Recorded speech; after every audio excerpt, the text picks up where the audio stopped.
Canada, by almost every measure, is one of the most pro-immigration countries on the face of the earth. Name any of our Western peers, Sweden, Australia, the United States, and you're going to find mainstream political figures who are pretty openly anti-immigrant.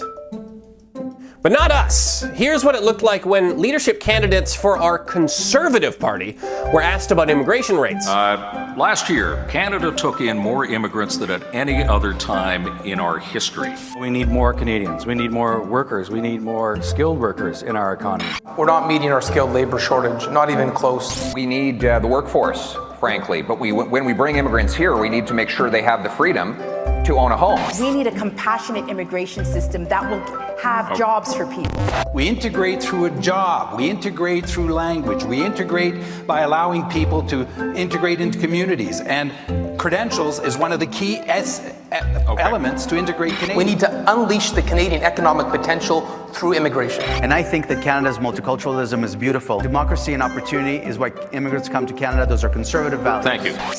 I might add that 2 of those candidates were immigrants themselves. And the polls have generally supported this. Canadians, with the possible exception of Quebec, love immigrants. We don't even call them immigrants. We call them new Canadians.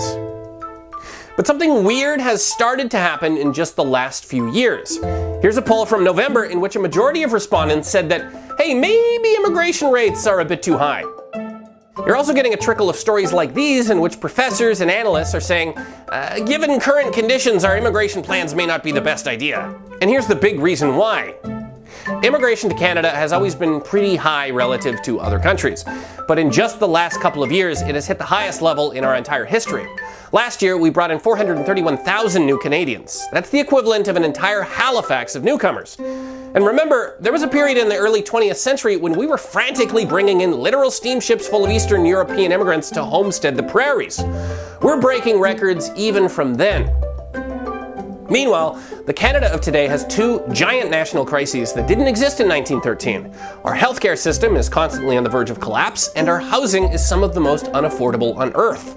We could debate why either of those problems got so bad, but one thing's for sure, without some dramatic remedies, both of them are pretty clearly going to get worse if you're pumping unprecedented numbers of newcomers into an already broken system.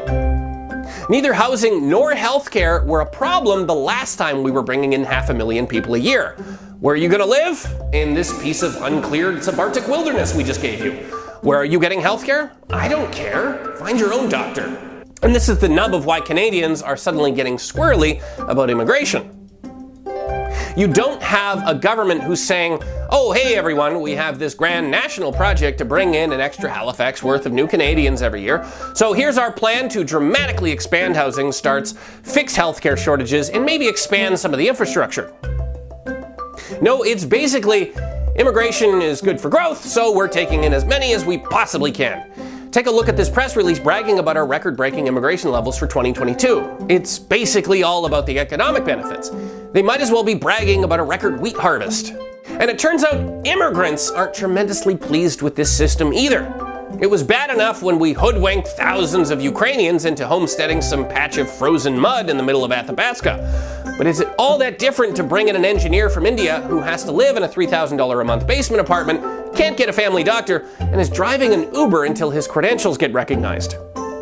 In March, a Leger poll found that more than 1/5 of recent immigrants to Canada were already planning to leave. Why? Oh, look at that. High cost of living.